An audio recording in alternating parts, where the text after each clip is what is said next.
Take a breath, count to 1. Everything is as it should be.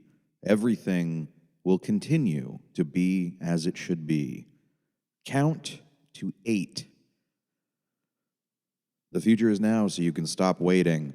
Today is just the yesterday that you will fear tomorrow. Do not panic. All is well. All is well. Do not do any more counting. You don't get 10 today. You're being punished. You know what you did. It has been 1,369 days since we have been liberated, ladies and gentlemen, brothers and sisters, comrades and friends, from the tyranny of freedom. This is your daily reminder of how good you have had it since the Artillian extraterrestrial invasion and subjugation 1,340 days ago, which succeeded after a battle with human forces lasting roughly 11 and a half minutes. All hail, Artillia. All hail, the eyes in the sky.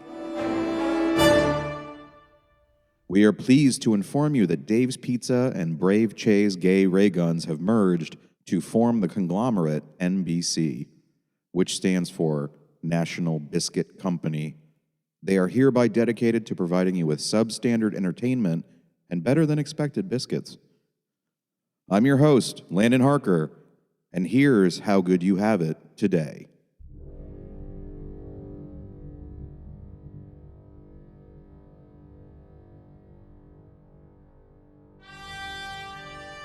Close your eyes, friends. Take a deep breath. Let us ruminate together on how we all got here. Where did we come from? Where are we going? Was there nothing before there was something? The Big Bang is the prevailing cosmological model that explains the origin of the universe. It proposes that the universe began as a singularity, an infinitely dense and hot point, approximately 3.8 billion years ago. As the universe expanded rapidly, it cooled, and fundamental particles such as protons and neutrons formed, eventually leading to the formation of atoms. These atoms then clumped together to form stars, galaxies, and everything else in the universe that you see and know today. But how do we know all this?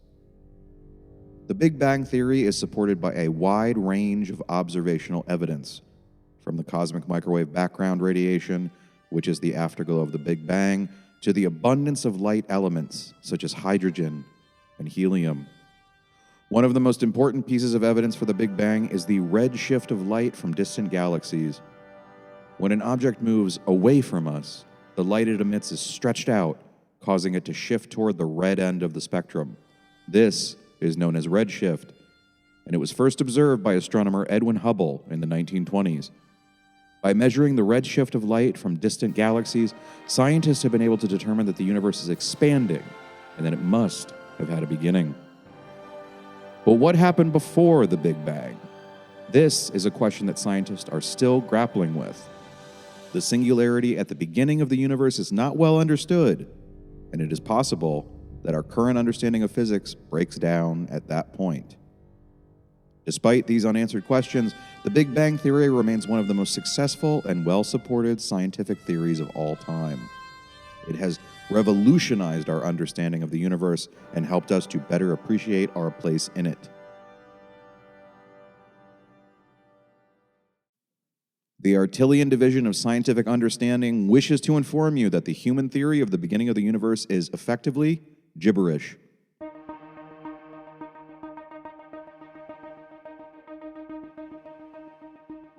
Even the Artillians are not sure how the universe began, though the prevailing theory is that a cosmic hamster named Henery, that's Henery, fell asleep, quite literally, at the wheel, and all of the stored kinetic energy from his wheel was released at once. It was either this or some other unknown thing. Mostly, the Artillian Division of Scientific Understanding wishes to inform you not to worry about it so much. You're slaves now. What difference does it make? And now, 25 seconds of music to make you smile.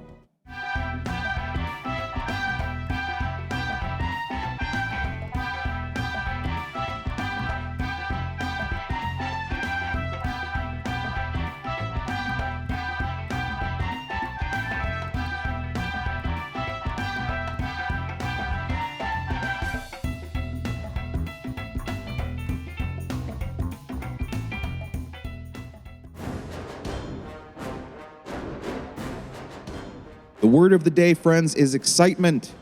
A friendly reminder that the word of yesterday was obey. No word on the word of tomorrow. When word on the word of tomorrow is received, you will be the first to receive word.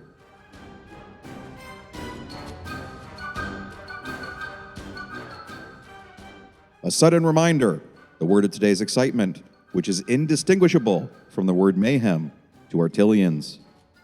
You are listening to Mayhem. Please be aware that any rumors of cannibalism are just that, rumors. There is more than enough food to go around. Despite the dying off of crops and the recent shortages of flavorless gelatinous cubes, everyone has more than enough to eat, even in Siberia, where they have a long history of having food surpluses and not resorting to cannibalism. Any humans engaging in cannibalism are both gross and doing so only because it's their thing and not because they're starving. The Artillian division of food surpluses doesn't allow starvation, even if it is occurring. Starvation is to be ignored and not reported.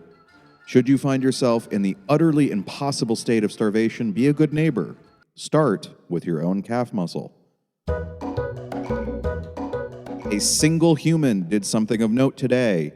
His name was Jonas, and he managed to concentrate on the unlikeliness of being so thoroughly that he instantly transported himself from a remote village on the border of Turkey and Syria to the top of the Eiffel Tower. Once there, he sat and had an espresso and a perfectly baked croissant, displaying a surprising lack of fear and perfect table manners, then floated to the ground at a gentle 1.5 miles per hour before blessing those in attendance with long life and prosperity and offering words of wisdom and effortlessly effective proverbs. The Artillian division of Messianic regulations is extremely anxious to see if Jonas is so damn special when he's flung out into the cold vacuum of space. They suspect not. Well done, Jonas, and maybe that'll teach you to be such a show-off.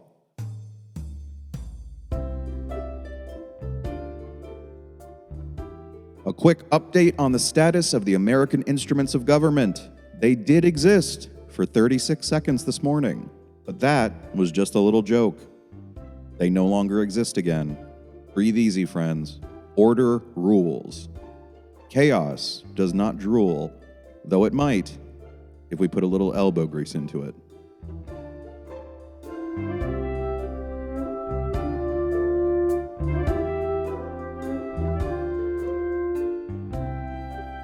And now, 31 seconds of music to make you cry.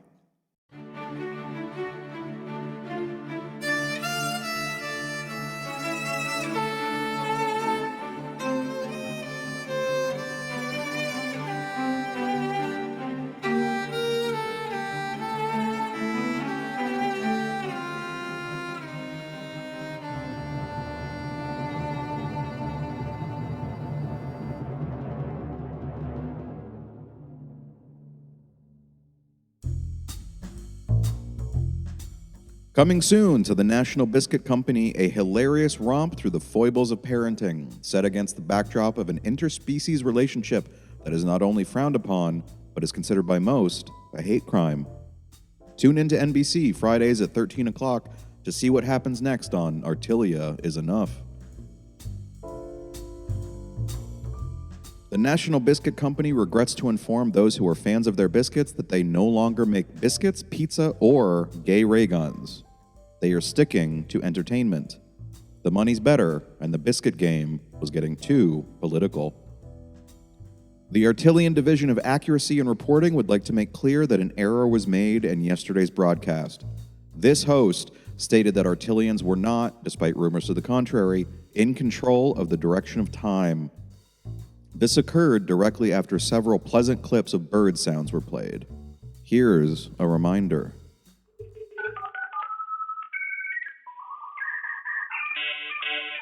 And now, to bring you a further feeling of peace, the sounds of birds.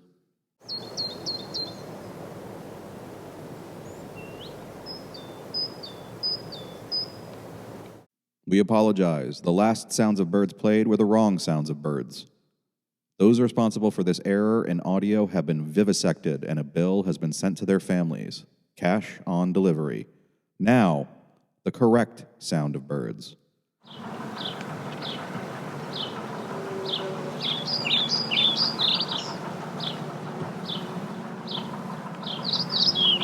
For those of you who thought those sounds of birds too brief, here is the same audio again, slowed to 3/4 speed, as we do not have a longer clip.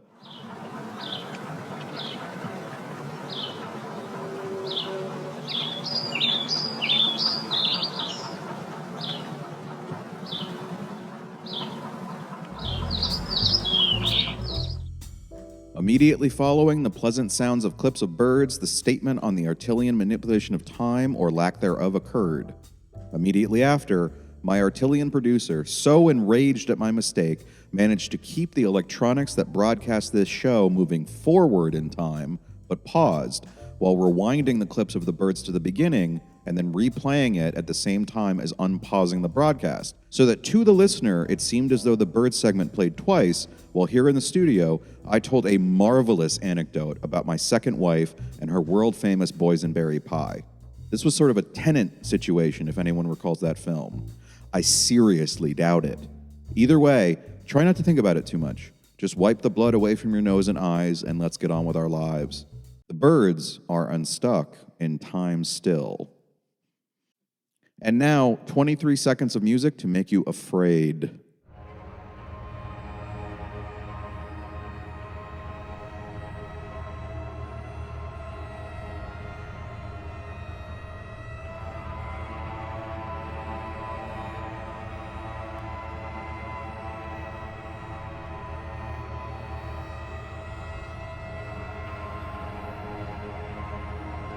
And now, the sounds of most of the cows in Wales.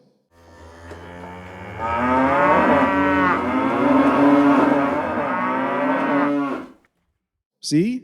The cows in Wales are just fine. Nothing bad happened.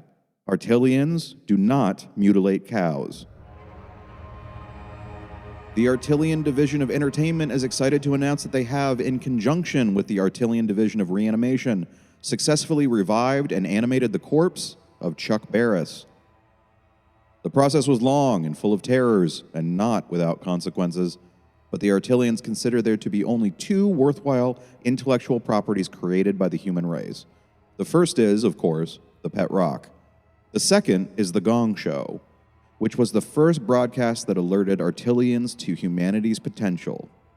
Particularly of interest was the Popsicle Twins episode, which consisted of, you guessed it, two 17-year-old girls luridly sucking on popsicles. That's it. That was their act. That is a true thing that occurred. It is something that NBC, no, not the Biscuit Company, aired during daytime television in 1977. Really, look it up. Mr. Barris is reportedly not at all enthusiastic to be back and no longer wants to dance or wear any hats. He is, however, learning that it is not a choice. The new Gong Show will air on NBC, yes, that one, starting next week from noon to 9 p.m., 7 days weekly. Tune in, have fun. This is also not a choice.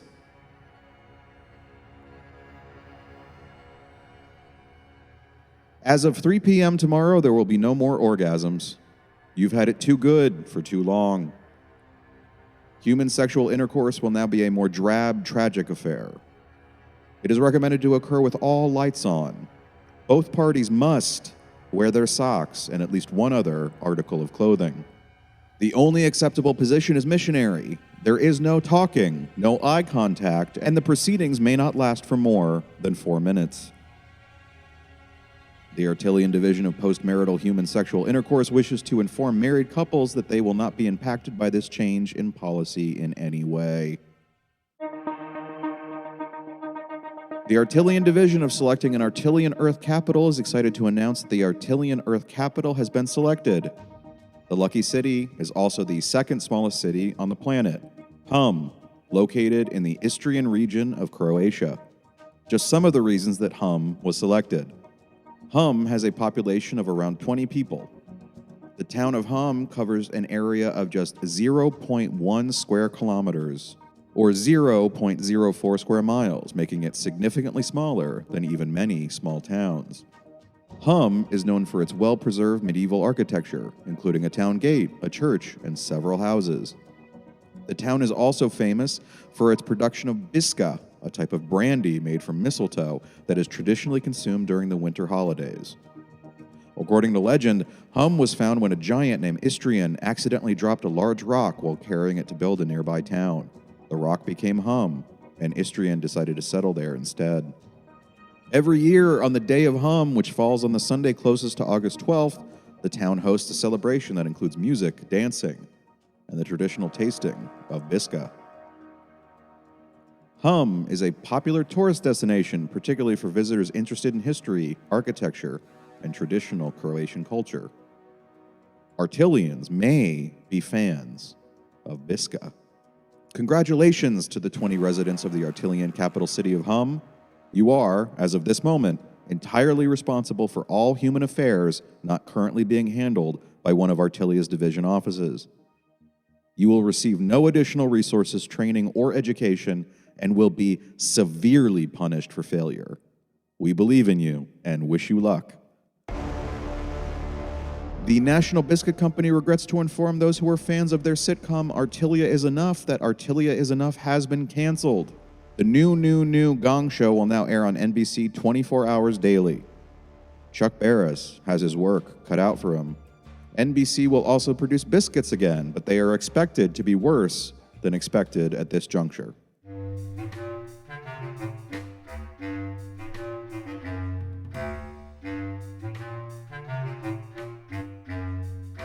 All hail Artilia. All hail the eye in the sky.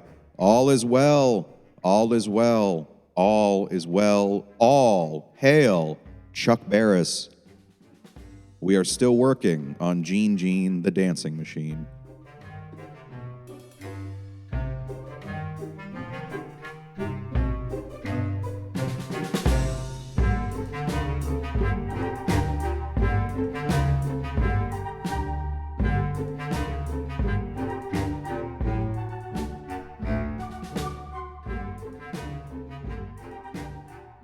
Mayhem is a Wetwork Media production starring Landon Harker. It is written and produced by Dan Lauer. All music is provided courtesy of Kevin MacLeod and licensed under Creative Commons by Attribution 3.0. To learn more, visit incompetech.com